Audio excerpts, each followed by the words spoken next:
Given the context of climate change and global warming, the chance that our coast gets continuously hit by storm are considerably increasing. Our beach is not in a good shape. I'm Dr. Lamont Repollet, the president of Kean, New Jersey's urban research university.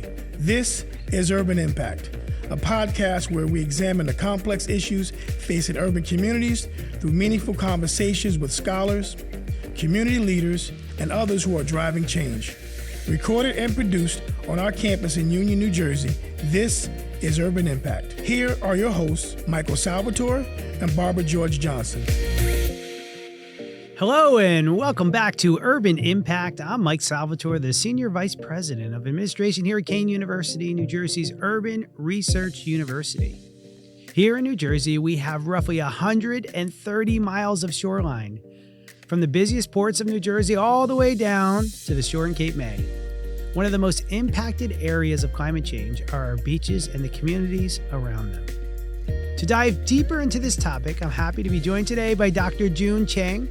Dr. Jun Cheng holds a Ph.D. in geology from the University of Southern Florida and is an assistant professor in the Department of Environmental and Sustainability Services in the Dorothy and George Hennings College of Science, Mathematics, and Technology. That's a mouthful here at Kean University. Dr. Cheng and his colleagues are part of the new Kean Coastal Team, and they are studying and proposing solutions to challenges stemming from climate change and other environmental pressures.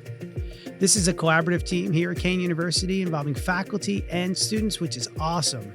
Dr. Cheng, welcome. And how are you doing today? Thank you. I'm doing good. Thanks very much for inviting me for this podcast. Your research interests are with our coastline, specifically coastal environments, geology, and management. You've also studied the changes to our beaches brought about by hurricanes and storms.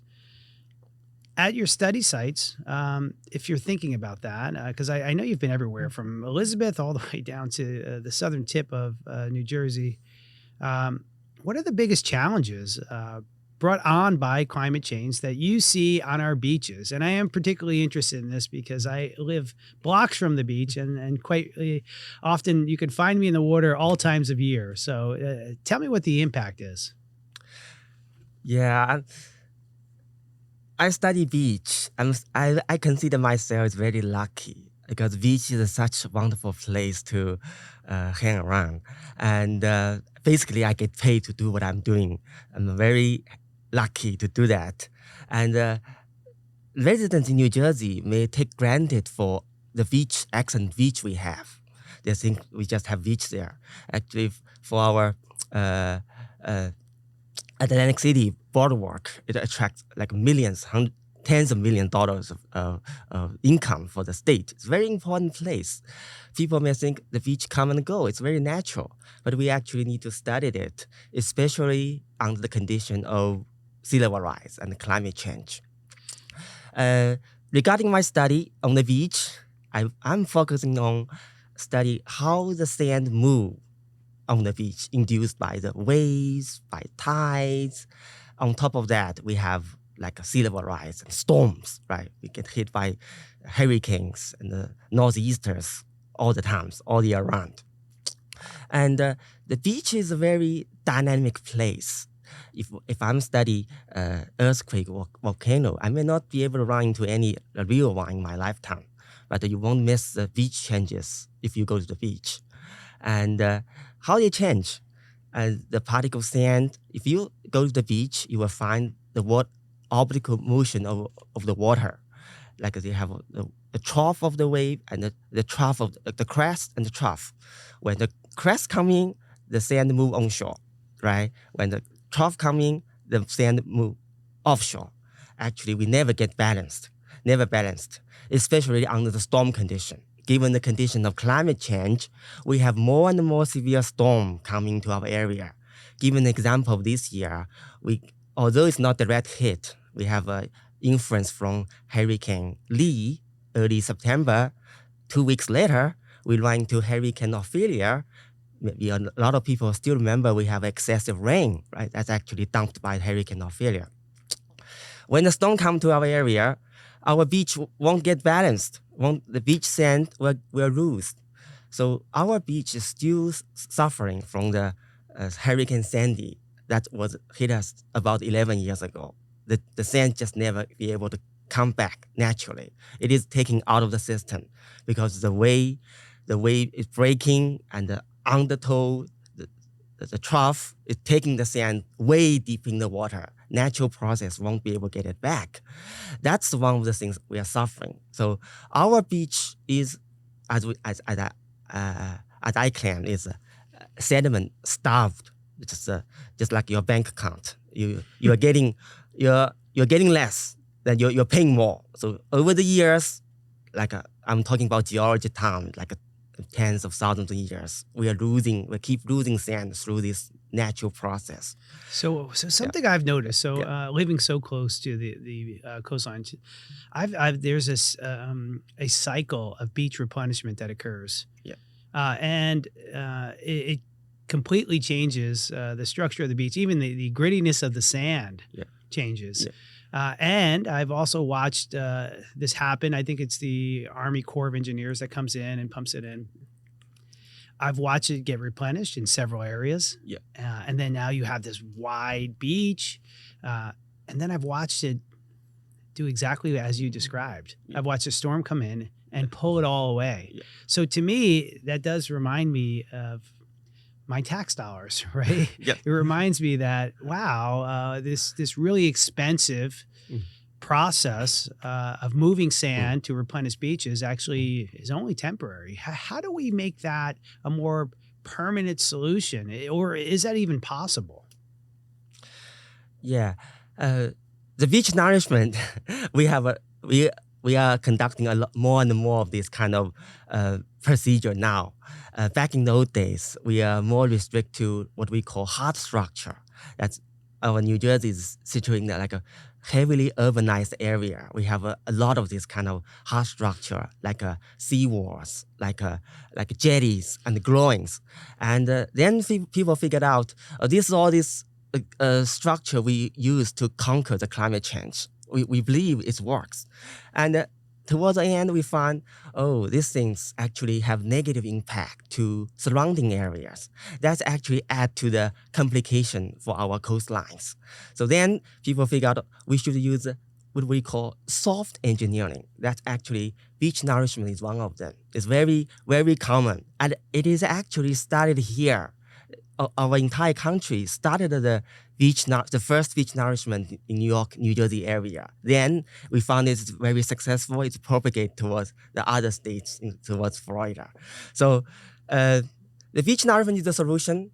But it's also temporary. So just like you do regularly your car maintenance, you change your oil, right? So it's not like a one-time deal. Over 3,000 miles, you have to change it again. For example, the beach nourishment is the same thing. So when we pump the beach, the Army Corps have a lot of these projects on our New Jersey states. They pump the beach somewhere in the channel. Usually the channel, we have like a very busy port, New York, New Jersey port. We need to maintain the channel, right? And where do we dump the sand, right? So back in the old days, we just dumped the sand far offshore. So we don't want the sand come back because Army Corps want to keep the channel deep as possible and don't want the sand come back. Then we figure out, we're losing sand because we keep the sand out of the system. Later on, we figured out we should beneficially using the dredging. That's actually we are using. We're using dredged sand from big channel, from the harbor, then dump the sand on the beach. This actually killed two birds at one stone, right? Number one, we help to maintain the channel. Number two, we also temporarily fix the beach. So it's not like a one-time deal we fixed it forever, but it is working. Overall, it's working. Yeah, that's great. Yeah. There was a concept floated years ago about these artificial reefs that you would put out there. What is your take on that? Yeah, let's also go to the living shoreline. Actually, my department chair, Diana Shipitz, is an expert in the ecology. In addition to the artificial reef, we also try to plant like a veggies on the dune. that's actually the lesson we learned from Hurricane Sandy. We found that wherever we have higher and taller dune, the property behind it get protected better, right? So that's a lesson we learned from Hurricane Sandy. And afterwards, a lot of coastal towns, including your hometown, like Audley Beach over there, and they implement a lot of nourished dune. You can tell that's the nourished because this is there's a veggie that's planted very regularly. Nature don't go this way, so people plant the veggie and try to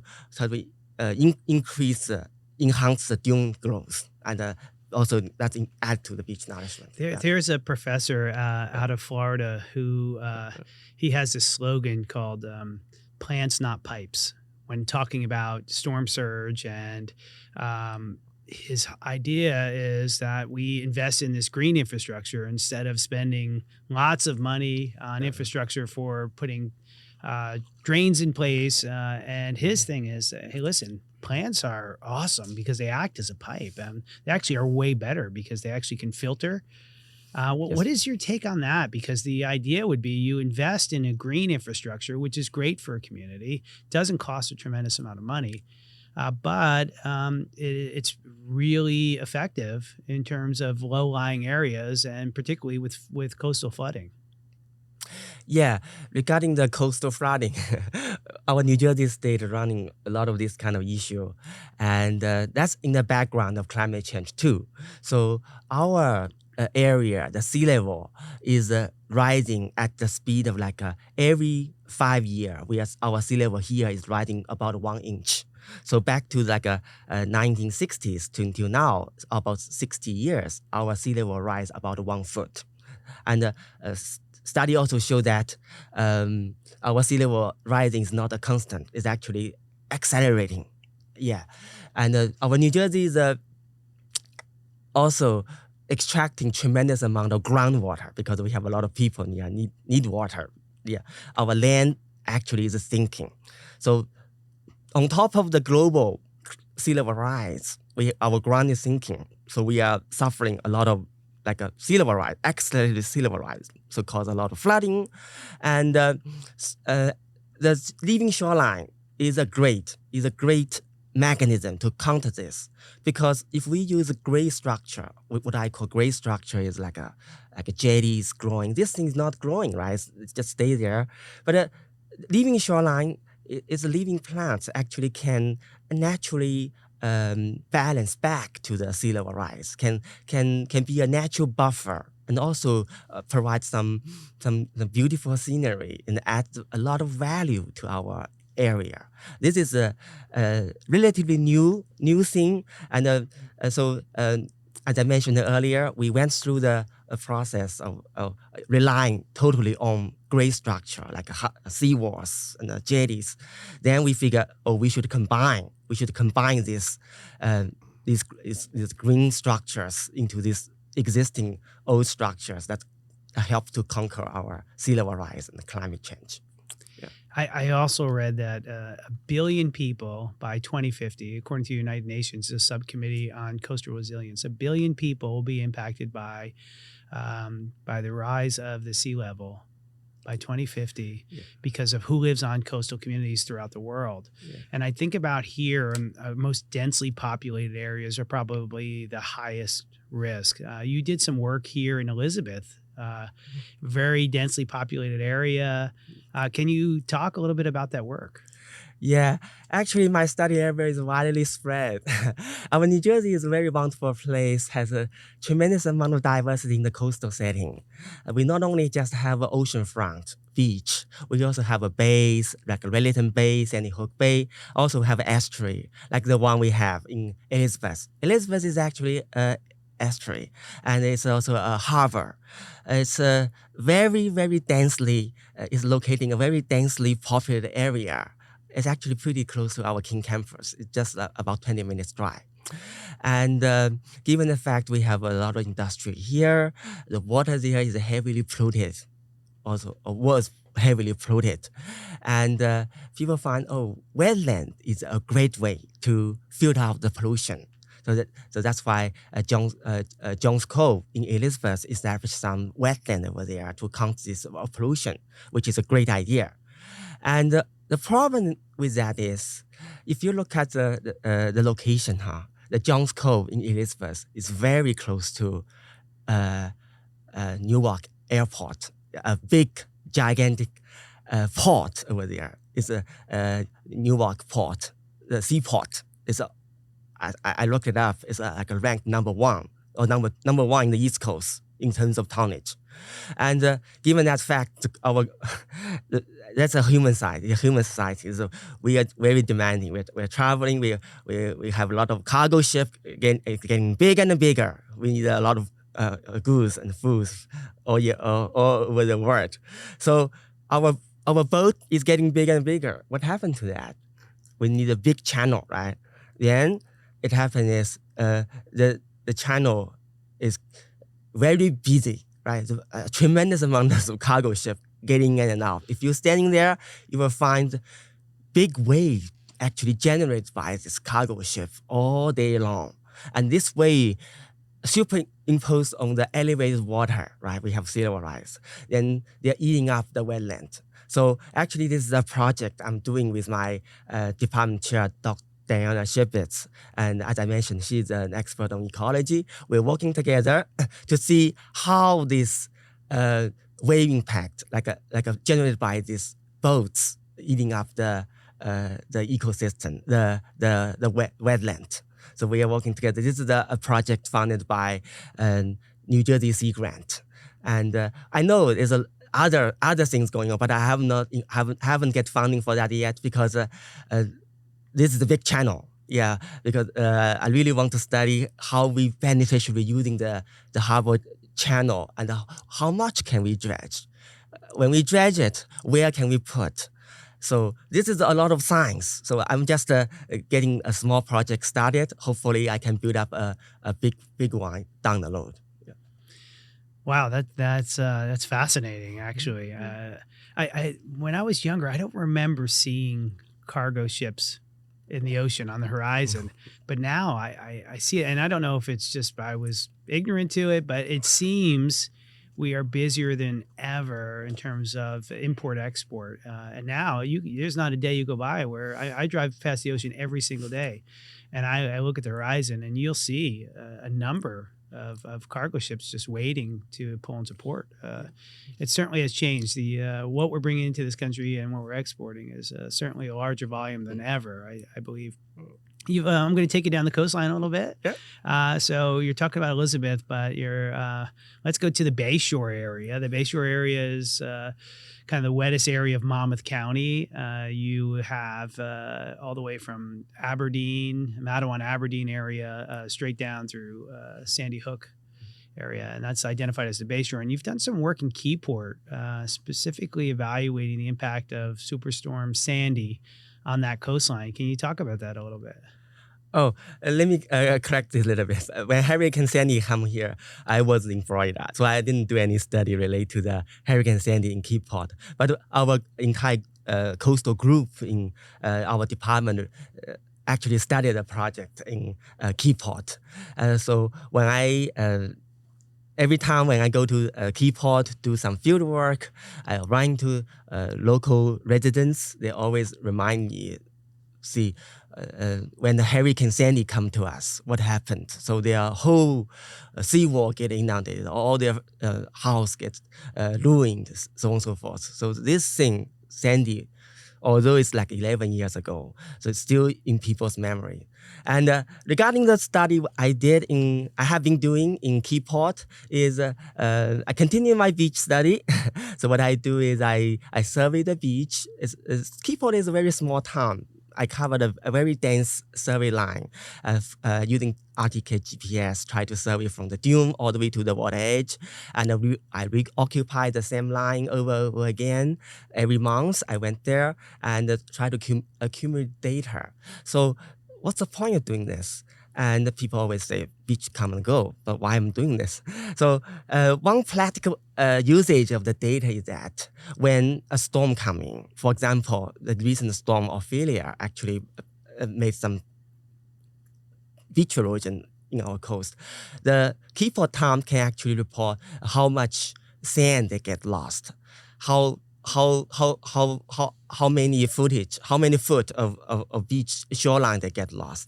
So with that data, instead of talking about the beach was there, then it come to there. So I provide more accurate data to support them to seek for like a FEMA funding. So when in terms of federal funding, that you need accurate data to back them up. So that's what I'm doing. So in terms of science, and Keyport is like what I say is a low energy coast, because it's sheltered, right, compared to our Atlantic coast. It's a low energy, but although wave is relatively small, our beach is still eroded. It is still erosion happening there. So I need to figure out, based on the collected data, I try to figure out the pattern where beach get eroded more severely, then try to figure out why it is. This is the most thing I'm doing, and because of back to the beach nourishment you mentioned earlier, actually there's an ongoing beach nourishment project on the nearby town called Union Beach. Union Beach has very aggressive beach nourishment ongoing, and Keyport always thinking maybe there's some sand will coming down to the area, causing some problems. So our beach data can help them to find if that's the case, right? Over the big scale, because I really want to not just focus on one study area. I would like to see how this adjacent town interact with each other. We would like to get a collaborative relationship between the different towns by providing my technical support. Yeah, sort of speaking. So this is something I'm doing. And in addition to that, our team in Department of Environmental and Sustainability. So my colleague, Dr. Shooting Liu, is an expert in water quality. And what she's doing is she's trying to get how the dissolved oxygen and what is the nitrogen level in this area, and try to figure out the water quality. And one interesting thing we are doing together, one example is, remember in the June this year, we had very heavy smoke that's coming from Canada, wildfire, right? And we see a very polluted air. And this polluted air will be drained down by the rain, and all this goes to the drainage system, then come into the bay. And our coast, our bay is actually amplify all this impact, and this actually can be respond in the water quality we collected in the Keyport. If for detail, you have to ask for Dr. Shooting Liu, and I just know something about it. And also, another thing I would like to stress is Keyport. A lot of our town is a little bit underrepresented, so we really need another dimension is a social justice. And actually, we have an expert in that area in my department, Dr. Golia. And we work together. Actually, recently, we just did a group, like a seminar with ANJEC Congress. Three of us did a seminar with the group. I think it's very interesting. It's also recorded. If you're interested, you can refer to that. That sounds great. I will tell you, so that the Bayshore area is under-resourced tremendously. So when a team comes in and says, we're here to help you, we're here to evaluate, that's probably really welcomed with open arms, because the reason why people are talking about Sandy 10 years, 11 years later is because it was probably the most devastating thing that happened in their lifetime there. Yeah. And if somebody can come and be the answer, or just provide some solution to give them some relief in terms of their mindset, that maybe this won't happen as bad the next time when it occurs. So those resources and our team down here at Kean in that area, I'm sure are well received and certainly appreciated.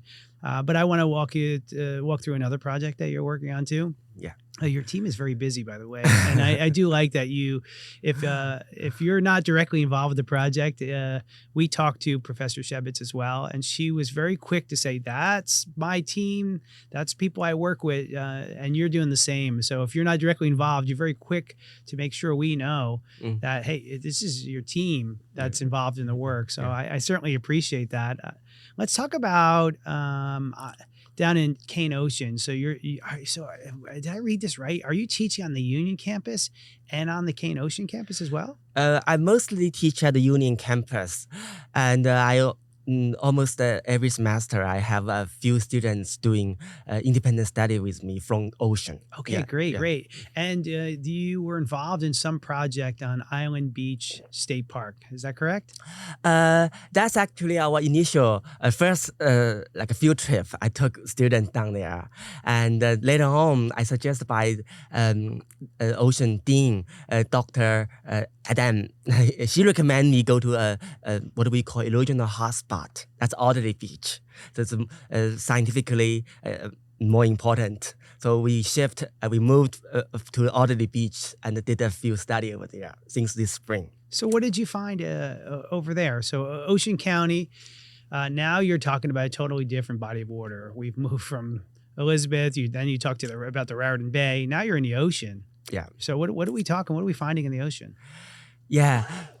For the Alderley Beach, and since this spring, I took like 4 students with me doing independent study. And at that time, I just got my equipment. So my job started here last year. So it's my initial project in the Ocean County. And so as I mentioned, our New Jersey coast is heavily structured, right? So a lot of like growing jetties was building on the beach. Although some of them are already buried, it is still effective. So my team this spring, what they are doing is try to monitor how the beach changes, respond to series of winter storms, right? We did it in the spring semester this year. And we found that although the jetty or growing is buried, it actually still causes some significant offset. What do I mean by offset? Because the growing is trying to pounding some sand at one side, because our wave is never like a perpendicular coming to the shore, always come to an angle, and this angle generates some currents, just like a river, like with a lot of sand running along the coast. If we have something sticking out like jetties and groins, this thing is pounding some sand on one side. So sand is not coming out of blue, right? So you're getting sand, that means some area downdrift is losing sand. That's the consequence. We don't want that to happen. So we would like to eliminate this. So my team over this spring semester will try to monitor this, figure out how to eliminate this negative downdrift issue. And that's what we did this spring.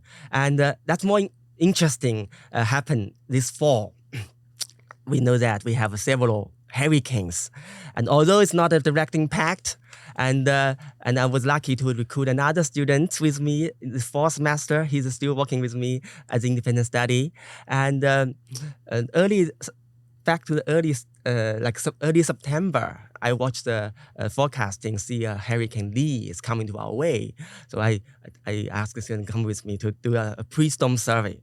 Then turns out that Hurricane Lee did not directly hit us. It made landfall in the Bay of Maine, but still generated big waves and surge and caused somewhat damage to our coast, but not considerable. 2 weeks later, our coast get hit very severely by the tropical storm Ophelia. This is a much bigger like a damage. So everybody here still maybe remember the excessive rain we had. That's actually caused by the Ophelia. And since we have get hit by so many storms, within this short period of time, we just keep serving it. We went there almost every week to do a very intense survey from the dune all the way down to the water edge. Like we always pick the low tide and try to reoccupy it every week. Our plan is we will extend this to the winter, like maybe one in the November, another one in December. I have a hypothesis because given the context of climate change and global warming, the chance that our coast continuously get hit by storm are considerably increasing, number one. Number two, we know that beaches naturally recover. That is true. But we are following the season of winter. We know that winter season is not forgiving. We always have large waves, and the beaches just continuously get eroded. So given the fact the pre-existing beaches are already narrow, which get hit by the tropical storms, then followed by like a very intense winter storms, our beach is not in a good shape. So we are trying to document this, and through documenting this, we can figure out the mechanism, and also try to connect with the local town, provide the data, and we know that the already beach and the surrounding area will get beach nourishment, and the data is valuable for Army Corps of Engineers and as well as local town.